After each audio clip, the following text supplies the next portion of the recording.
अद्विक को blood cancer है। उसके माँ बाप उसके इलाज कराने में असमर्थ हैं। इन्हें आपकी एक छोटी सी मदद की जरूरत है। डिस्क्रिप्शन में दिए हुए लिंक पर जाएं और अद्विक की उम्मीद बने।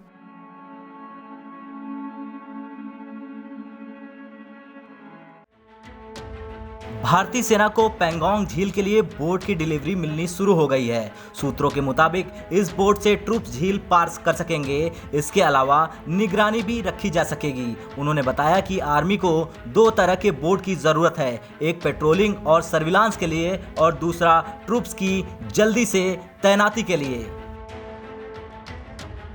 जिससे सैनिकों को लाने ले जाने में लगने वाला समय कम हो।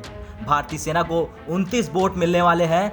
अगले कुछ महीने में इन सब की डिलीवरी हो जाएगी। इन बोट के ऑर्डर जनवरी महीने में दिए गए थे। इनमें से 12 बोटों का प्रयोग सर्विलांस और पेट्रोलिंग में किया जाएगा, जबकि 17 बोटों का प्रयोग सैनिकों को लाने से ले जाने तक में किया जाएगा, जिससे कि कम से कम समय में उनकी तैनाती की जा सके। इनका प्रयोग क्विक रिएक्शन टीम के तौर पर भी किया जाएगा। इन बोटों के लिए 20 ट्रूप को हथियार आदि के साथ क्विक मोबाइलाइजेशन के लिए इस्तेमाल किया जा सकता है। एक अधिकारी की माने तो बोट के दोनों ऑर्डर लगभग एक समय में ही दिए गए हैं। साल के शुरुआत में ऑर्डर दिए गए थे और अब डिलीवरी शुरू हो गई है। इन बोटों का इस्तेमाल नदी वाले इलाकों में सैनिकों की तैनाती के लिए किया जा सकता है। सूत्रों ने बताया कि काफी समय से पेट्रोलिंग बोट को अपडेट करने की आवश्यकता महसूस की जा रही थी। इसके अलावा बोट में एंटी रैमिंग क्षमता की भी मांग थी। इसके अलावा लद्दाख में भारत और चीन के बीच जारी तनाव के दौरान नए बोट की आवश्यकता महसूस की जा रही थी, जिससे कि सैनिकों को तुरंत भेजा जा सके।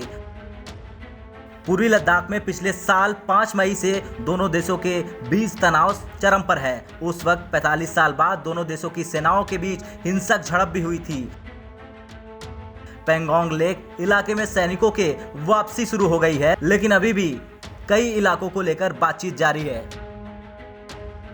Army chief general MM Naravane ने कुछ दिनों पहले ही चीन को साफ संदेश देते हुए कहा कि जब तक लद्दाख में तनाव वाली जगहों से चीनी सैनिकों की वापसी नहीं हो जाती, तब तक भारत भी अपने सैनिकों को पीछे नहीं हटाएगा। न्यूज एजेंसी PTI को दिए इंटरव्यू में उन्होंने कहा कि भारत किसी भी स्थिति से निपटने के लिए पूरी तरह सक्षम है।